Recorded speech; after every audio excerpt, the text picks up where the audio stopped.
Welcome everybody to session 3A of the 15th annual MIT CDOIQ Symposium. We've been involved in this for 15 years and we are making some progress. And I'm real pleased with this session to introduce a wonderful person who's going to give the entire session in French for us. Just kidding, Cathy. And the idea here is, first of all, that when we talk about practical CDOs, Cathy was the very first CDO. She was named as the first Chief Data Officer by Capital One back in the mid-90s or so. And I have known her since then, and we're actually talking to each other.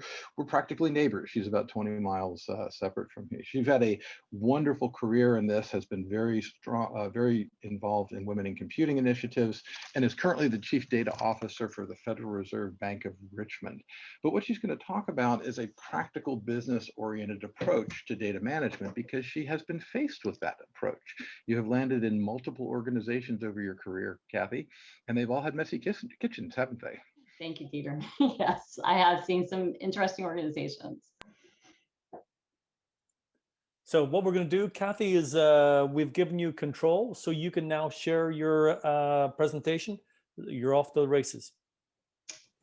All righty, so I keep, let's see, share screen. We'll go here. Sure. And this all seems so much easier when you're watching. You're live. We're seeing your PowerPoint. Excellent. Looks great, Cathy. Wonderful. Peter, thank you for the gracious introduction. It always makes me a little nervous when Peter introduces me because he's so gracious in the things that he says. So anyway, my focus today, I hope, is to what Peter said, right? Which is to provide a practical guide to thinking about how we manage our data. And if one person on this call walks away with something new, it's a win for the data profession. And it's a win for our businesses. And so I hope, whereas there should be more than one, if there is one, it will make me very happy. So please feel free to connect with me on LinkedIn. Tell me why you want to connect. Tell me what you learned. Tell me what I can answer for you. I'm always open to those possibilities. So before I get started, I have to do my normal disclosure. These views expressed are mine and do not necessarily represent those of the Federal Reserve System or the Federal Reserve Bank of Richmond. So stepping in, I wanted to share a little bit about me and my journey, because my journey has actually influenced my perspectives. And so I could not start without giving a shout out to James Madison University. I feel like they prepared me very well for my career in information management. And it then set me off on a course to move towards data. So I started all of that. And I do provide this for you all for context, because I'm hoping you'll hear as I go some sort of connection to an organization and where you're at. And hey, so Cathy, sorry, yes. I hate to interrupt, but I'm just watching the Q&A, and for some reason, and I'll have Tom come in here, the audience members are not able to see, some people are not able to see or hear your audio.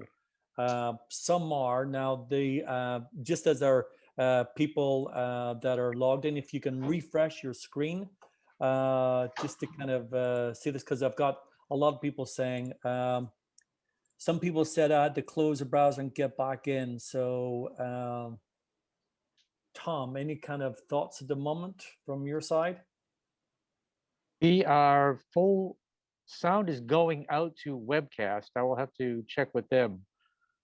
But So I don't have an output to see what's going on. Yeah, not further. a problem. What I'm going to do is I just canceled my screen, and I'm just going to launch the web app again just to make sure I can log in. So, which is what some of the people have been doing on that. So I'm just going to view that session. And so I still see a blank screen, yet I know I killed my video. Can you hear me though?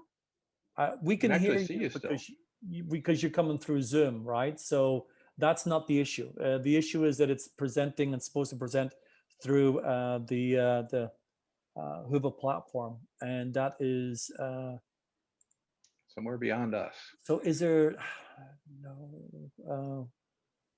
Peter, do you want to try to put my slide up? I can stop. Be happy to. Yeah, sorry, I'm I'm just also trying. showing blank Yeah, screen. you can share your slides, no problem. Okay, Yeah, Cathy, keep with yours then. Yeah, it's not on your side. I believe Oh. it's on the Hoover side, right? So, but I'm just trying to figure out why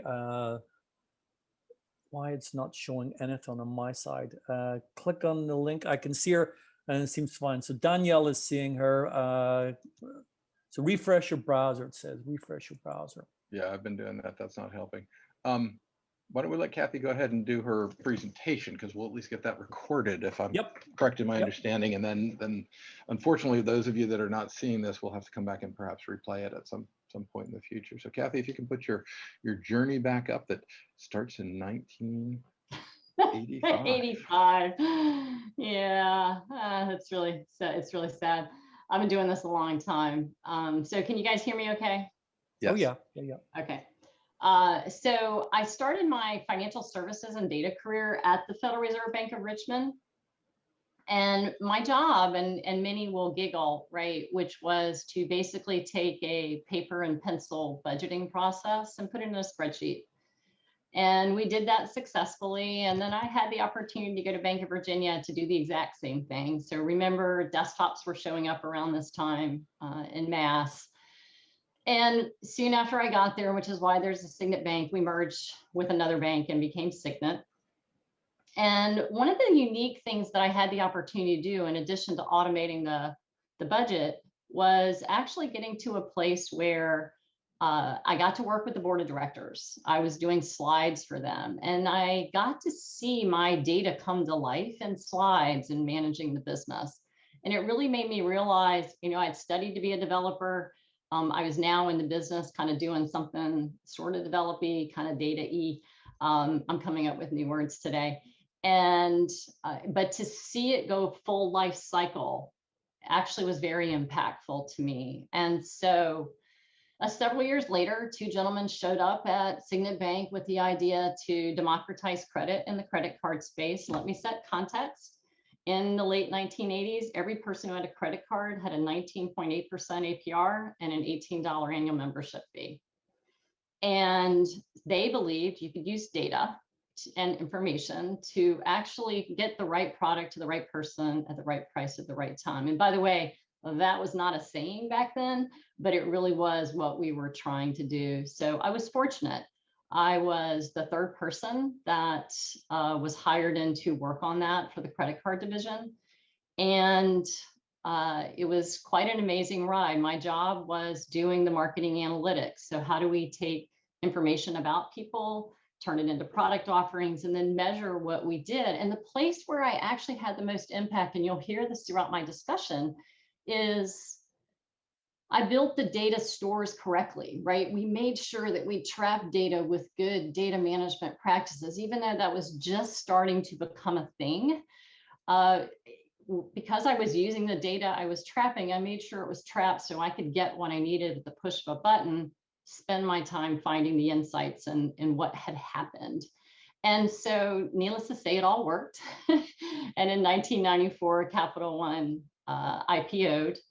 And, I continued to run marketing analytics for several years on the acquisition side. And then I had the opportunity to transition to be the head of supply chain management. Big shift for me. But one of the reasons that they wanted me there was because we were doing an ERP, and data was absolutely going to be a big part of that, as well as supply chain management, as we were doing T&Es, and we were doing HR, and we were doing supply chain management. So I did that. It was my first large project, and I learned a lot as a part of it, of the value of project management, and we got it done on scope, schedule, and under budget. And then we quickly transitioned Cathy into the chief data officer role. And why did Capital One need a chief data officer, right? We had done a lot of things right, but where we lacked good process was around consistently using our data. So I'm sure many of you can relate to this. I would run a report, Peter would run a report, it would say number of accounts, and by the way, the numbers didn't tie. And so our focus became, how do we bring that data, how do you calculate it, into one place. So we developed something called a metrics lexicon, and we put in there what our key metrics were, how they were calculated, and then where did we get the data from to calculate them. And we didn't stop there. So any report, dashboard, or PowerPoint that was produced had a metrics lexicon seal on it. So our executives knew when they were making decisions, these were accurate and represented what they thought they represented. And if there wasn't a seal on there, it made them ask why there wasn't one. And so that worked out really very well. And we continued on our journey. I actually added architecture to my suite of things I was overseeing, which led to my last project at Capital One, which was converting our portfolio to an outsourcer. And so I had the data migration responsibilities with a #1 focus on making sure we took care of our customers' data as we moved it. We delivered that on scope, schedule, under budget. And I have a mom who always said to me, leave the party while everybody's having a good time. And I had had an amazing time for 2 years working on that project, a 20-year career here, and I wanted to go out and do it again. So not long after that, I had the opportunity to work with Dr. Rich Wang and Dr. Peter Aiken on a consulting project for the Army. And our focus was really around helping them enable some reporting that they desperately needed.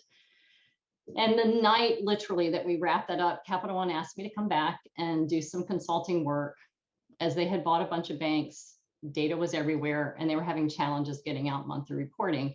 We fixed it. And so from there, I went on and did some marketing work for Genworth. I went to Equifax and managed the relationship with Capital One. By the way, it keeps popping up in my career. And then in 2014, I actually went to Fannie Mae to be the multifamily data officer. And their focus was around how do you get business engagement, right? We had done all the right things around data, but the business really wasn't engaged in the process of data at all and had delegated it to the data team. So we addressed that. And then I had the chance to come home. And it was super exciting to be in a place where I could come back to my roots, where I started, bring what I had learned, learn what I had missed. And here I am at the Federal Reserve again, and loving every minute of being here. And it is a great place to be. So I'm going to slide along because we probably have some time to catch up. So why mise en place? And so I believe my colleague Emil Phillips from the Federal Reserve Bank of Boston is on. And he and I were talking about, why do you manage data? And, to me, the results of managing data is it's easy to find and it's ready to use, simply put. And he said, that's like mise en place. He goes, it's a culinary term where, everything is prepped and ready to go. So when menu items need to be made, they have everything they need. And I'm like, I love that. I'm going to steal it here at MIT. So there you go, mise en place. And I'm going to change one thing as I go through here, right? Which is I had called it the practical guide to data management. And I really just want to raise awareness because I continue to hear this in the industry. And should we think about it more of managing data? We tend to lead with data management and it tends to frighten people. We talk about the practice. And I think there's an opportunity for us to talk about the verb managing data versus the noun. And I'm sure I just broke all the English rules because I'm sure there's adjectives in there or something, adverbs. And, but you'll hear kind of the tone through this. I'm not dissing data management in any way, shape, or form, but as professionals, can we lead with managing data? That's because it's their benefit if we all manage it. So why do we manage it, right? This is a no-brainer. And when I say manage data, to the bottom, right, it requires little to no manipulation to be used, right? I love to talk about it as it's available with the click of a button. And so with the click of a button, robust analysis, informed decision-making, we're productive, low cost. We reduce the potential for data loss or misuse because we know what we have and where it is and what it means and how sensitive it is, so that we treat it appropriately, because not all data needs to be treated as if it were sensitive. Increased job satisfaction, right? We do care about our data analysts and data scientists and enabling them. And then we actually can be in a place where when we finish software and technology implementations, our business partners are happy with the end result. So what happens when we don't manage it? So there are many, many quotes, and I never meant to diss anybody by not using their quotes, but this one from InfoWorld kind of stuck with me about, and I'm sure y'all have all heard it, the 80-20, right? Only 20% of our data analysts, data scientists time is spent actually on data analysis, and the rest is spent finding, cleaning, reorganizing huge amounts of data. And I put that out there, right? That is my definition of data wrangling, people finding, cleaning, and reorganizing. And what happens when we do that, right? We're slow to market. It's obviously incredibly inefficient. Analysis can be wrong. And I don't know how many people have actually done that, but I have, and that's bad.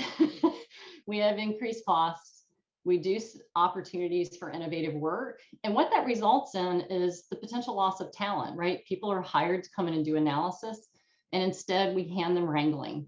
And they're unhappy. And then of course, what we end up with is decreased customer satisfaction for our internal customers who are trying to use that data, our external customers who actually may be impacted by bad data. And worst of all, it could be both.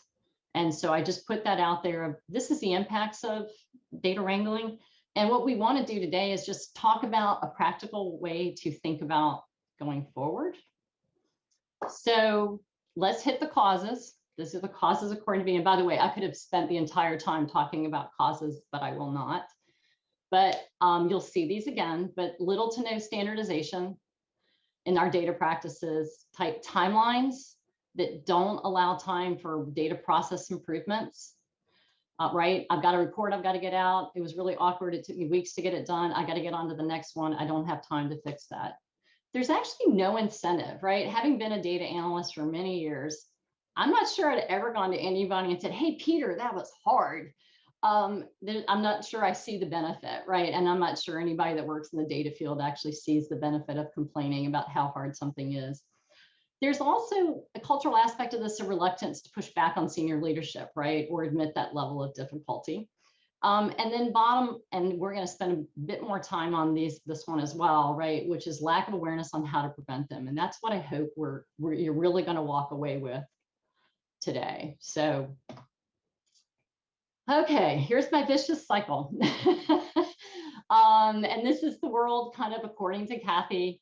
But today what happens in solutions delivery, right, is the focus is really around, we buy something, we build something without fully understanding all the way to the end, what does the business truly need? And so what happens, right? The business struggles, they develop end user solutions. And I'll stop here for a second and give you one, right? So for example, let's just say you have an open text field, right? The business says, hey, I just need a place for us to put this stuff. So when the customer logs in, I need them to tell me something. But we don't spend the time up front to standardize that something. And so whether it's a survey or whether it's a customer entry application, we just don't do it well. And what happens is some poor data analyst is downstream trying to synthesize all of that and try to turn it into standardized values. And so this happens quite frequently. And so they develop end user tools to actually deal with the bad data. Oops. And then the architecture gets complicated. Tribal knowledge persists. I'm the only one who knows how to do that. So when I hire Peter, I have to train him. We're less productive. And the costs increase. More people are needed. And symptoms of the problem are identified. We need a new platform, right? This didn't solve our needs. And here we go again. And what we want to do today in this conversation is think about how do we break this cycle? Because there are reasons, right, this is happening. And there's a simple way to kind of think about what you could do tomorrow to start to break that cycle that you have today. So going back to I'm not going to, rehash through the causes, but I do want to speak, and I will speak to each one of these. There's the opportunity to coach side by side, help people do the standardization and consistency in data practices. The next piece is around change management, right? This is around people are here, we need to get them there. What can we do to help them on that journey to better appreciate data? And then lack of awareness on how to prevent the data issues. And I put that in the bucket of let's build it right starting tomorrow. So I'm known for 2 quotes. I'm going to give you my first one. From this day forward, we do no more harm. And if you think about the world that way, right, many people are faced with a challenge of data swamps behind them and, just trying to dig out of that. But think about the fact that if you don't fix tomorrow's solutions, if you don't help business folks envelope good data practices in the work that they're doing, the swamp's just getting bigger every day. And so what can we do tomorrow? And I'm going to put this in the bucket of moving to that place where everyone understands they have a role in regard to managing data. And we're going to talk about what that looks like. So whether it's a large system implementation, whether it's the build of a data lake, or it's a simple desktop solution that a business customer might be building, everyone can do something a little bit differently tomorrow. So coaching. Interesting. I was meeting with one of the JMU seniors who's doing an internship, and she has no idea. I'm not going to call her out by name, but she has no idea how much she impacted me as I was working on my prep for this meeting today. And she said to me, she goes, I like to focus on tutoring versus grading. And as I thought about that, it made me realize that's exactly what I'm talking about, the difference between data management and managing data. And so how do we get to a place where we can sit down side by side with business and technology professionals and help them understand what we see from a data perspective and bring them closer together? So I like the idea of tutoring. It doesn't mean you don't hold classes, but I do find that real world hands-on practical application of data really helps people understand it. And I'll give you a very quick example. First name, nickname. So I have run across this multitudinous times in my career that a business person doesn't think about it. But if you're actually in a business where you have external customers and you have to do contracts with them, you probably want their true full name, I'm going to say prefix, first name, middle name, last name, suffix, right? Because you should probably do a contract with their actual name. However, when you send that contract to me in the email, my real name is Catherine Doss. Nobody calls me that but my mom. I want you to say, Dear Cathy. And so not differentiating between the two, you end up in a place where you're sending everything to Catherine Doss, or you're sending a contract potentially to my nickname, which may not be valid depending on sort of how I've declared myself. And so when you sit down and have a conversation with the business about that, say you're installing a customer relationship management platform, that's really important to differentiate so you can actually make sure that you're treating the customers the way that they want to be treated. And like I said, when I sit down and talk to people, they go, oh yeah, that makes perfect sense. I expect the same thing. My second piece here is around data strategy consulting. So I want to put a plug in, right? I have seen 100-page data strategies, and I know that frightens away people who don't understand what we do as a profession. And I encourage you to think about it maybe in a different way. And that is realizing that your organization has vision, mission, goals, and objectives. And really a data strategy in my mind is to understand how the data is supporting that. And where it's not, then let's put a strategy around how we're going to fix it. And if you talk to the business in that way, it will click. It's like, oh, well, I never thought about that. And by the way, I don't complain about my data. So you actually have to draw it out of me of what are my data challenges, because I may not actually see them as challenges. They've been mine forever. So 1 is tutoring. 2 is culture change. And this is a big one for me. I was actually talking to a peer the other day in the industry, and she mentioned that her CEO really doesn't get it. Doesn't understand really what the whole data management thing is all about. And I thought, I think there are a lot of people who don't get it. And I think it's because data wrangling is the best kept secret on the planet. And I think we can do better And one possible way is to encourage senior leadership to get engaged, right? Have you ever asked your senior leaders to think about the amount of time it takes to require something they've asked for? And does it really align with the results, right? And one of the things, the themes you're going to get here is communication is really key from a data perspective. And I'm not saying, start with that, but, one way to do it might be to say, hey, Peter, when you meet with people and ask them for a report or dashboard, could you just ask them, is that going to be hard? Like, how long is that going to take? And, oh, by the way, we're going to get to empower the people to tell you the truth in a minute. But it's also giving them the authority to answer the questions below, right? Is there an easier way? Well, yes, there is. Is there a canned report that could do the majority of what I've asked for? Are there different metrics you would suggest? Are there process changes, infrastructure changes we need to make? Because this request I've made of you is important, and I don't want it to take 3 weeks every time you do it. Where can we invest so that this will be available to you with the click of a button? So there's your senior leadership. Now empower your people to carry the other side of that conversation and ask, why do you need that? One of the folks that's on the call today actually is on my team. I will not call her out, but she actually has a Post-it note on her monitor, and it says, for the sake of what? And every now and then, even on a call with me, she will pull it off and stick it up and go, for the sake of what? Why are we doing this? And, honestly, we don't think about it, but it is really important to actually understand that.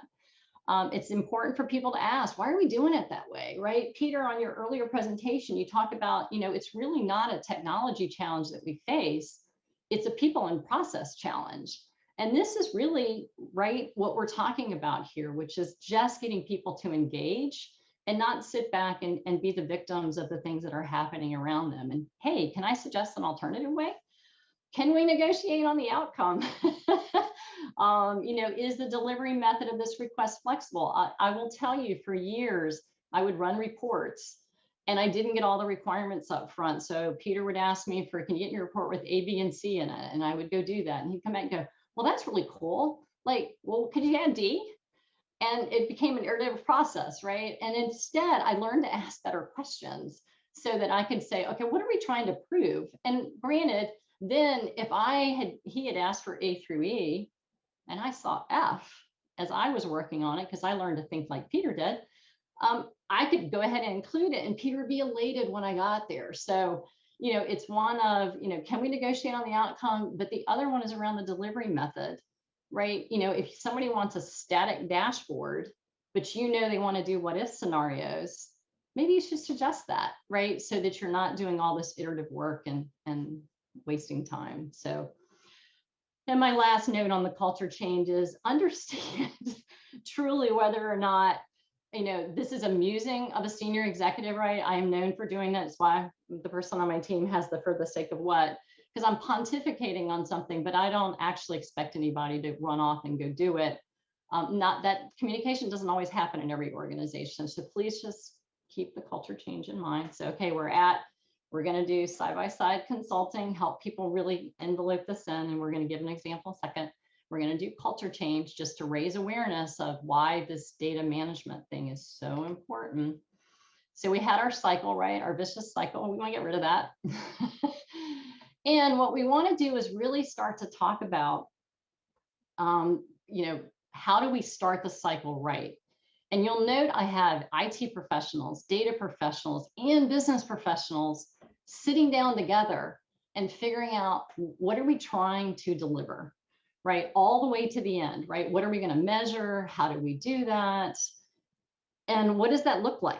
And so I'll just share, I recently did an informal focus group outside of my organization with some developers and financial analysts. And, the developer in the group was mentioning, she's like, yeah, we just delivered an application for customers or future customers to apply for a product. And she said, we talked about building a dashboard. And so we did. And she said, but the sad thing was, what we built was a technology dashboard to monitor the performance. The business thought they were going to get a dashboard that would actually tell them how many customers had come in and how many of them had successfully completed it and how many people didn't successfully complete and where did they bail out. And as I said, you know, well, did you sit in the room with the business customer? I mean, this is a very data literate organization that I was talking to this person from. And they said, well, they would never sit in the room with us for 6 hours and go over requirements. So I'm like, okay, think about that now that y'all have to go back and redo the dashboard for them. And weeks are passing and they don't actually have a pulse on what's going on. Do you think maybe that might be negotiable? And the person went, yeah, I actually think I could put it in a way where the business might engage, where they saw the value of that. So I'm like, okay, once again, it's all about communication. Incorporating managed data into the final solution. We're going to talk about this a little bit more on the next page, so I'm not going to dig in here. But this is really where data management should come in. You're right. How do we manage the data as we're collecting it, pushing it through, making it available to people? And so we're going to dig in a little bit there. Technology delivers what the business needs, not just what they ask for. So I told you all there would be two quotes I'm known for. This is the second one. Our job is to give the business what they need, not what they ask for, right? So if they ask for a widget, I would encourage you to say, stop a minute. What problem are we solving? Because sometimes people get so focused on what the end state is, or they say, I want to get this, I want to buy this off the shelf product, or I want you to build this thing. And it's like, let's make sure that we understand what we're trying to solve for. Then we can worry about going through this cycle. But really remember, our job is to make sure that the business has what they need, not just what they ask for. So, hey, we get the data that the data analysts and the data scientists need. And they get to spend their time finding insights in the data. Why did that happen? Not just what happened, but why did it happen and what should we do about it going forward? And of course, that results in business value, which is great. That's what we want. That's why we're all here, is creating business value. But remember, we only knew up here what we knew. And so time has passed and there's going to be a need for enhancements. And so once again, we need to get folks in the room and talk about the, understanding what those enhancements are, implementing them. And guess what? We get even more business value. And I do want to draw out one thing, because I'm sure everyone's sort of on, where the data people go? And I'm like, if we did this well, right, go back to our first name, nickname conversation, right? If we get the engagement that we need of the IT and the business folks talking to each other and engaging, they should be able to carry this forward, and we can move on to the next project and the next project to help people do. I understand it's very hands-on, but what I have found is momentum. It starts to repeat itself over and over again, and not necessarily as hard as it is the first few times you go through it. So building it right, here's where we bring in the data management, which is we're trying to deliver what the business needs. What data do they need? Do they need to talk to other data? I find so often that it's like, oh, I need a customer service application that does X. And nobody asks the question like, but do you need HR data so you can actually know which customer service reps are who, or do we need to key that all in here? Or could we just use a user ID and be able to get to the humans behind it? Ask the questions, right? Design with that enterprise view. And remember, bad process, bad data. Make sure that these solutions are actually built with a good process around them. Ensuring the other capabilities, right? Data security, data quality, master data, reference data, data warehousing, business intelligence. They should be enveloped in here, not done after the fact. It's really hard to clean it up. It's really easy to build it in. And when I talk about master data, right, think about, right, that's a scary word. If you're not a data professional, master data, reference data is Greek to so many people. Just talk about, hey, could we standardize the data, right? Have you ever had to clean up the IBM International Business Machines? I have, years ago. And it's really hard, right? And instead, we're technology savvy enough now where we can do automated pre-fill. You start typing I and it pops up and it's a standardized, there, and click on it and we're done. And there's no one downstream cleaning that master data, reference data up. So, by the way, I feel like I'm in high tilt and I apologize, just the late start. So I did not hit data inventory, and there's a reason, because we're going to come over to some questions And I actually think it's really important to think about the questions that are here. But before we jump into them, right, in that focus group that I had, and I feel like stories help more than anything, one of the folks mentioned, hey, my technology team, I work in finance, my technology team just delivered 3 cubes. And the interesting thing was there's a budget, there's a forecast, there's an actual cube. And she said the technology team was so excited. They'd given me 2 years of history and they update the cubes nightly. And she said the only problem is I actually needed 20 plus years of history and I need it updated real time. And I was sad to hear that she had not been engaged in the conversation with technology, because there should have been a cost benefit analysis done, right? I'm not saying that is feasible, but what I'm saying is you had a disappointed customer because some conversation up front didn't happen. And there was another person from the same organization and they said, yeah, and account numbers called something different in all 3 cubes. And I was like, wow, that would be where a data catalog would come in handy. You can't fix all systems of record. And by the way, please don't fix data in data warehouses. I don't recommend it. It's not a good idea. But this is a place where, just hope of a great delivery did not result in it, because a lot of people assumed things along the way. The business assumed they knew, the technologists assumed they knew. Please don't assume anything. And instead, these are questions, once again, they're not all inclusive, but if you're a technologist and you don't have the answers to these questions, ask them. If you're a business person and you haven't been asked, please share. And so I'm not, saying one or the other is responsible. I'm just saying there's an opportunity here. So is it external facing? How will it be used? What's the best way to accomplish it? Is this a new capability? And I can't emphasize this enough. If it's not a new capability, understand if you're a data or a technology professional, how is it done today? Let me see. Let me sit down with you. Show me how you do it. Tell me about your challenges of wrangling data. And what are you measuring? And what's the best way to do that? And how frequent, we talked about the refreshing data.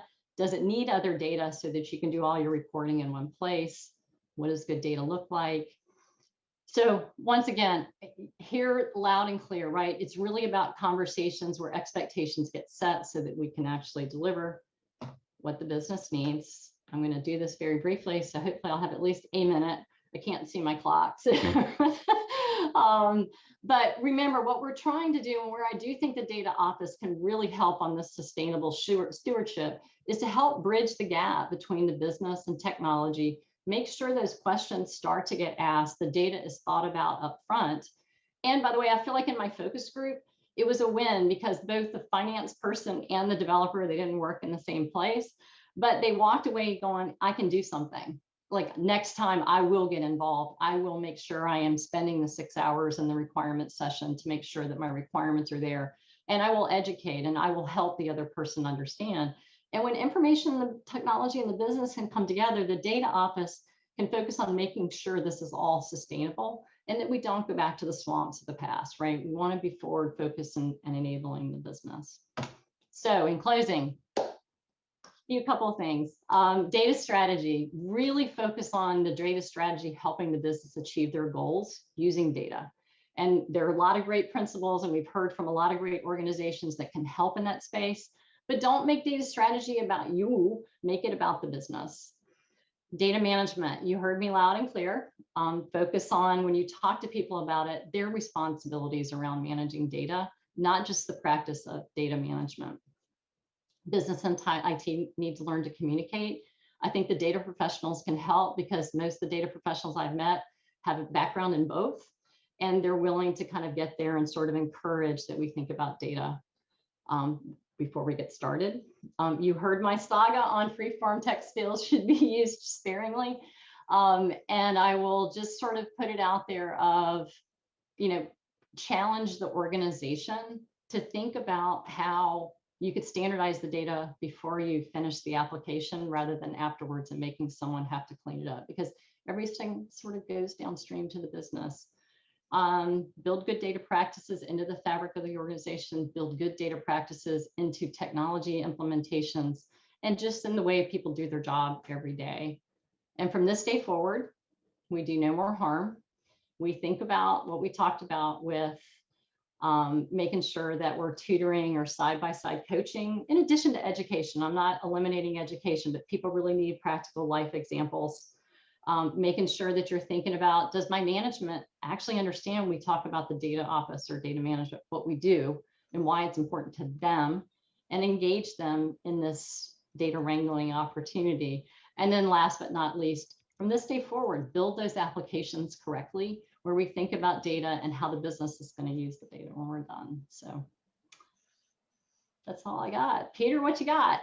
Cathy, thank you so much for a great presentation. And we have had several requests for your slides. They will all be distributed. I know there's a mechanism for doing that on there. And you covered a lot of information. If you look at your questions, Cathy, they want you to solve the rest of the world's problems while you're at it.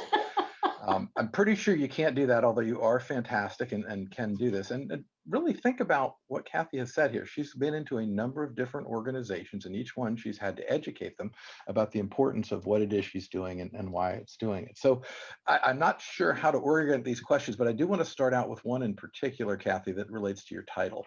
And this was, I don't think you were part of this particular event, Cathy, but I had two CDOs who were up in front of a group talking about a kitchen-based metaphor on this, and they actually made it 10 minutes into their talk before they both realized they were talking about different flours, even though they were using the same word. And this was live in front of a group.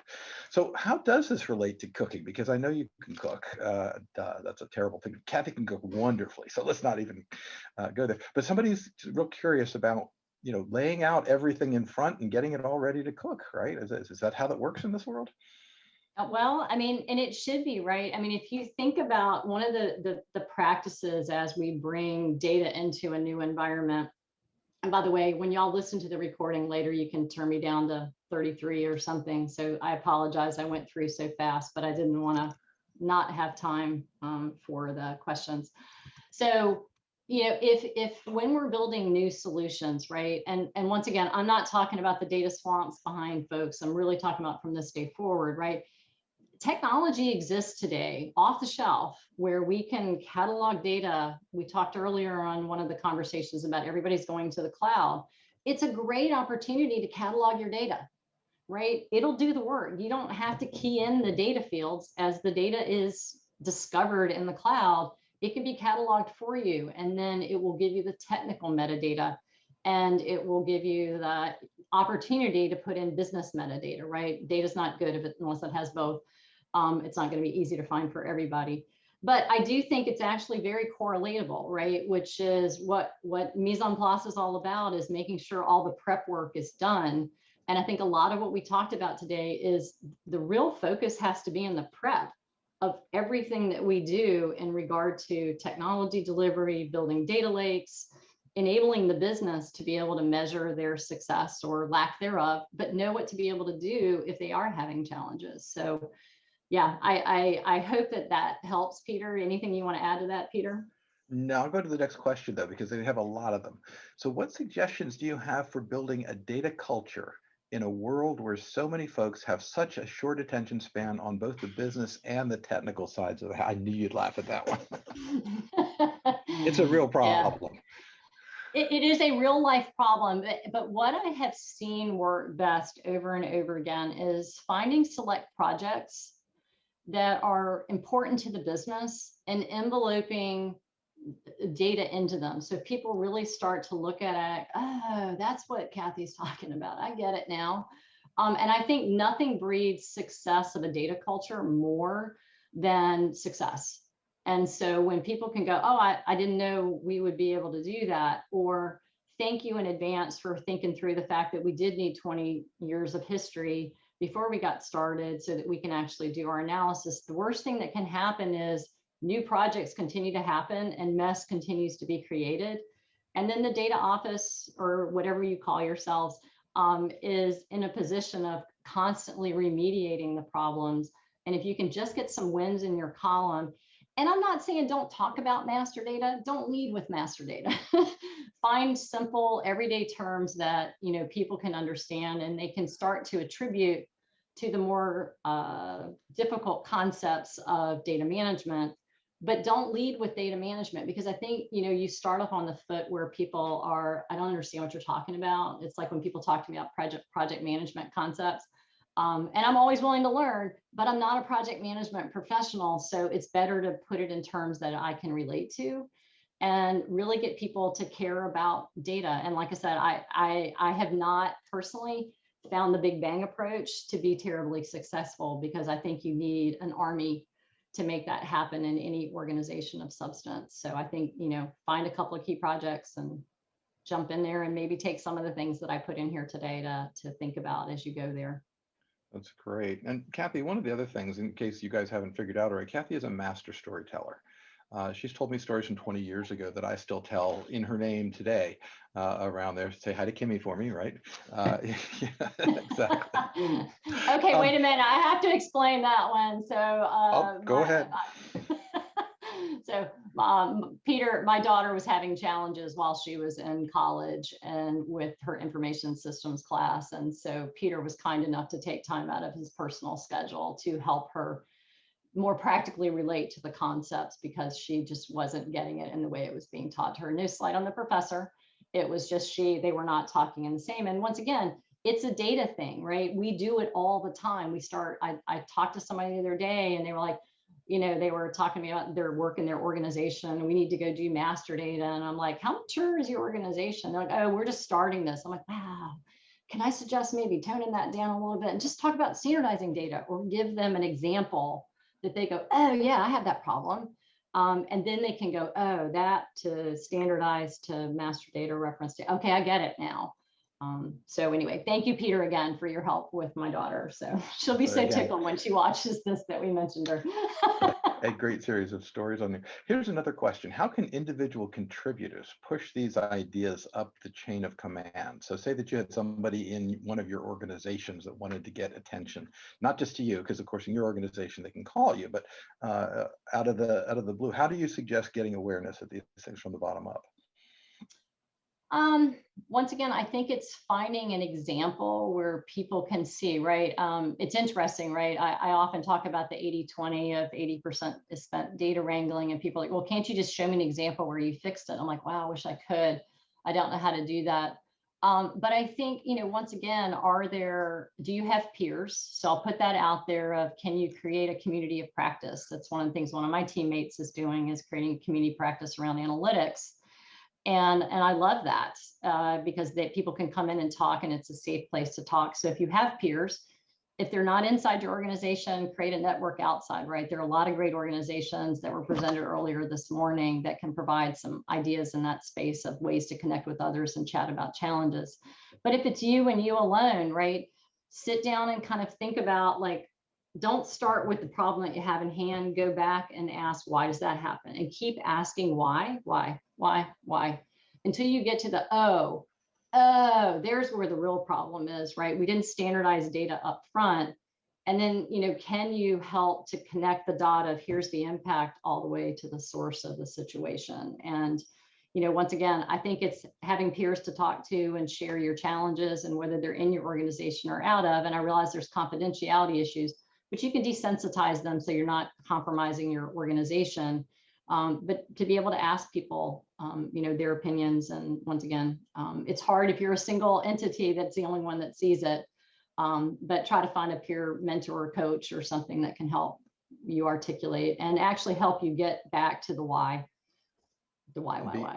Be careful, because like Cathy, if you become the person who says data 3 times in the organization, they all of a sudden say, oh, Cathy, you said data 3 times. You're now in charge of it all, right? So here's the next question. How do you map capabilities like master data, data quality, and data architecture directly to business value? There's a couple of books out there on that, but Cathy, you've probably done a lot of that as well, having to justify these kinds I'd love to hear your perspective on that, Peter, to be honest. I relate them back to stories.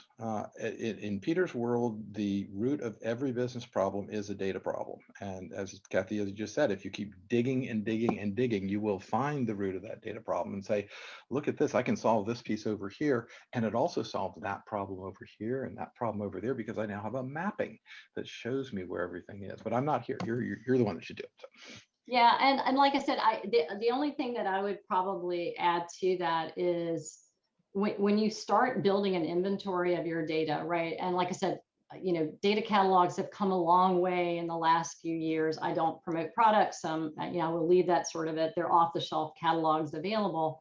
But, there's an opportunity there as you start to put things in that can be identified as part of the cataloging, right? Which is, oh, here's the all unstandardized values. Okay, well, then if you can actually see them and articulate them, there's a way to show others, oh, here's, we show this vendor, IBM, in 7 different manifestations. And by the way, that goes out to 12 different platforms that everybody is cleaning data all along the way.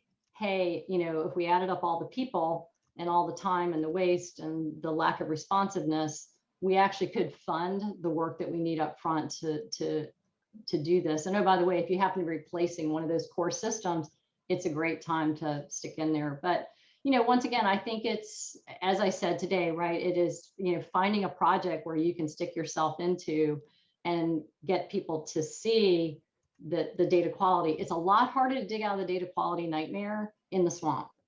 And my only encouragement is, right, if that's all you have is the swamp and there's nothing new being built, then you've actually got to go find a place where you can dig out a little piece and go, okay, here's the biggest example of a problem that we have. And, once again, you can fix it as it's going into data stores. I don't recommend it. That may be your only option because there's 12 different systems impacted. And it's easier just to fix it down here. But at least if you fix it down here, do it in a standardized, repeatable process.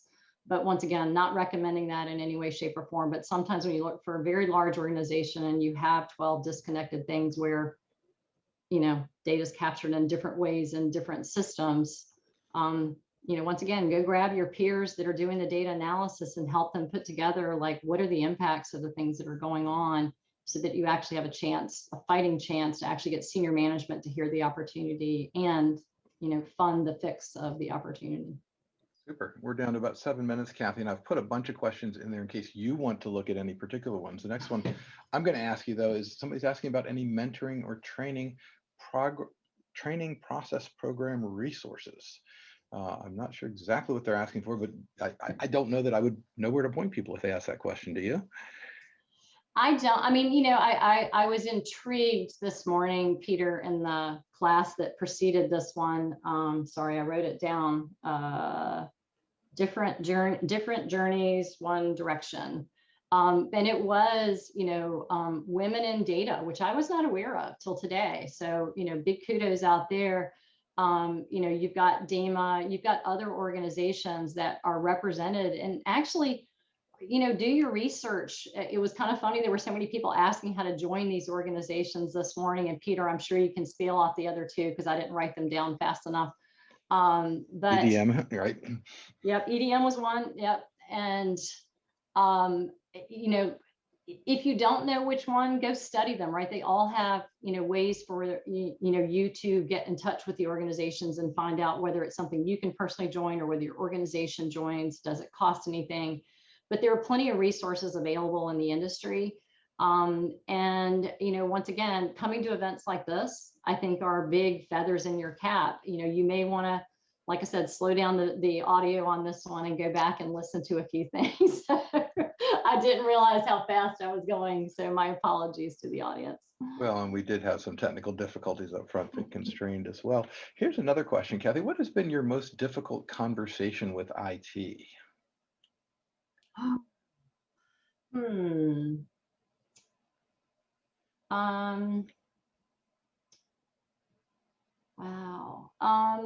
Probably data's not a part of solutions delivery.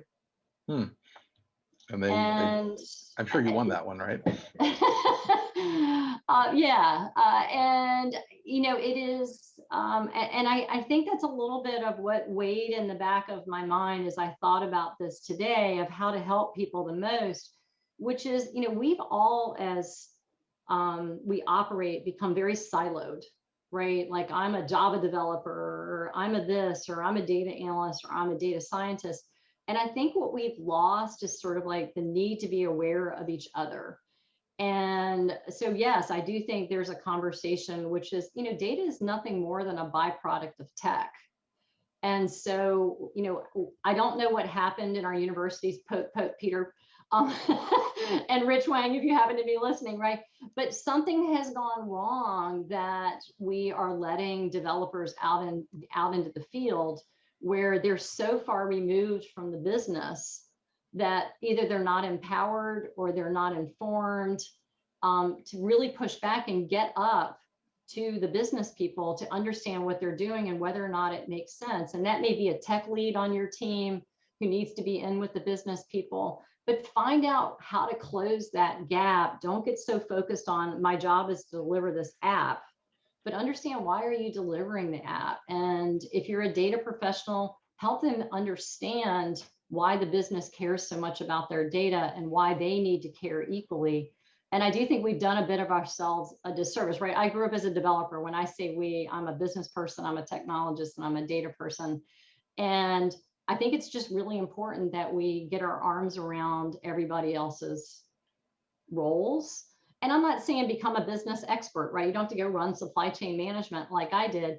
But, you know, knowing why you're doing what you're doing for the business, I think is super important. And I think we've lost a little bit of sight of that. And I think that's really kind of part of the issue. And so, you know, Peter, I think there are things that we can envelope all the way back to the universities, right? There's an opportunity to remind people, don't get so siloed that you're delivering things that you don't know whether or not they're actually delivering what the business needs. So absolutely. We have bunches of other questions, Cathy. We're not going to get to them all, but I do want to ask you one final one that goes back to the theme. How do you manage too many cooks in the kitchen with data management? Oh, wow, that's a hard one. I guess the way that I would approach that is trying to help each one find a place where they're adding value and that the overlaps between them are good, right? Like there's not a solid overlap, but if people can kind of see where their piece is adding value, right? There are academics in the data management space where it's like they're just very proficient in the DAMA wheel and they lead with the DAMA wheel. Well, that's okay. Let them run the education side of it. Let them go out there and then have a tag onto the back of it of here's kind of how you practically apply that, right? And then the data professional will have somebody who's in there actually side-by-side coaching with people. So try to, you know, break it up rather than compete, break it up into places where you can kind of connect together and appeal to their passion without making them feel like they're being ignored or being dissed. So that would be the way I would approach it. Fantastic. Well, Cathy, it's been a great session on this. And like I said, there's just a ton of questions that are out here. So we'll try to get them into a format where maybe you'll get a chance to respond to them during the sessions or something like that. But thank you so much for taking the time to come and share your knowledge with us on this. And hopefully at some point you'll stop working and actually write down some of the knowledge that's in your head on this, because as far as experience goes, this is what we're really lacking in this field. So I want to thank everybody for joining this particular session. The next one starts at 2 p.m. and I will be back here in track A for the rest of the events going along. And I hope everybody else continues to enjoy the rest of the event here. Thank you for joining us. And Cathy, again, thank you for sharing your experiences with us. Well, I appreciate everybody's patience at the beginning, and I apologize once again for the high speed, but I really do hope that maybe there was one thing that you took away from this, and I look forward to seeing all the questions and just appreciate your attention over the last hour. It was great to have you all here. So thank you. Thank you, Cathy.